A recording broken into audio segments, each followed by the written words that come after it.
To solve the hard problem of consciousness, how physical matter generates subjective experience, classical cognitive science relies heavily on tracing neural coordinates.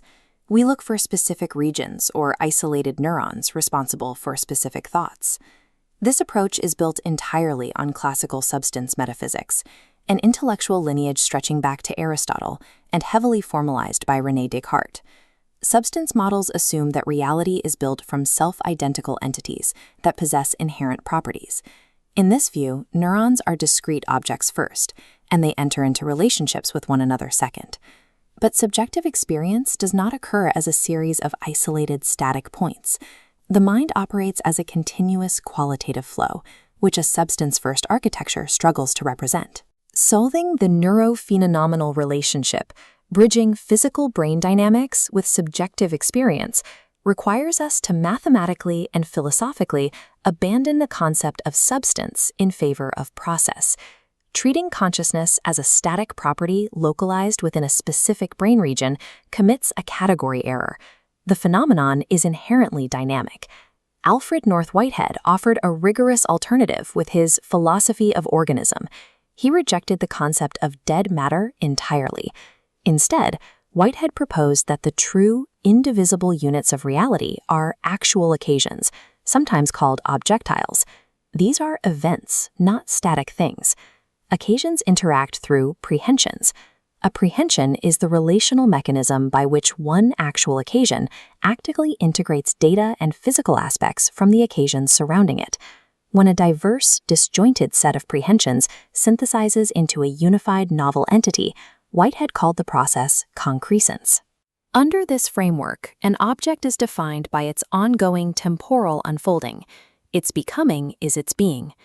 If consciousness operates as an integrated process of becoming, cognitive science must adopt a mathematical language capable of modeling continuous relational transitions, rather than relying on static sets.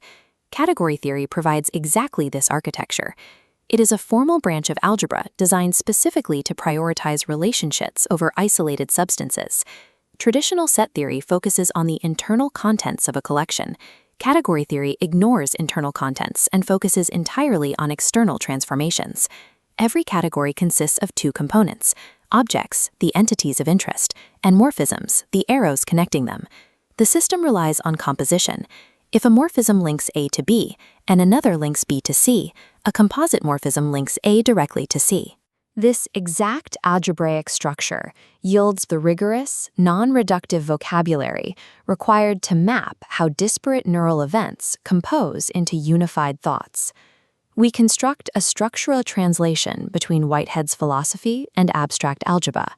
Actual occasion maps to the categorical object.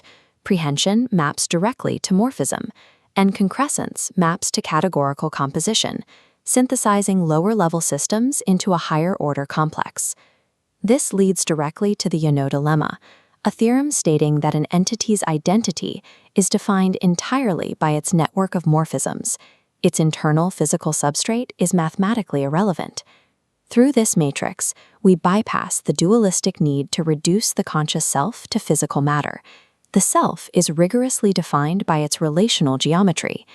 This brings us to the core ontological gap, mathematically linking physical brain states to the subjective mental domain.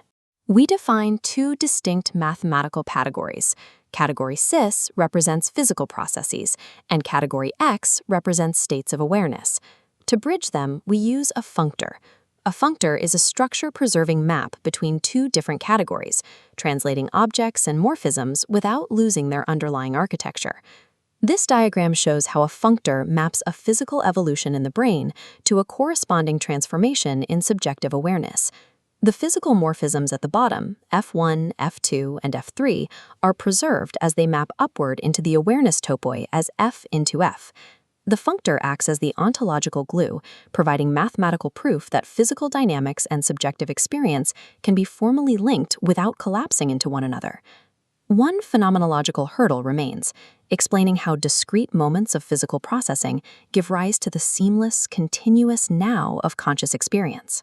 To model this temporal integration, we apply sheaf theory and T-topoi, advanced algebraic structures that manage localized data.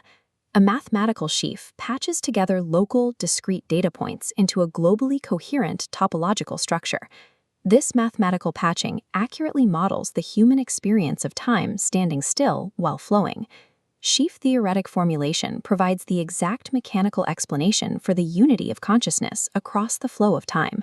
By relying on process theories, specifically symmetric monoidal categories, we acquire a substrate-neutral metamodel capable of unifying the fragmented landscape of modern neuroscience. Category theory operates as a universal translator, exposing the hidden structural symmetries between seemingly opposed empirical theories.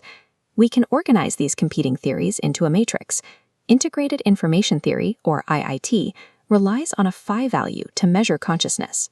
Categorically, phi translates exactly into adjointness and information theoretic functors.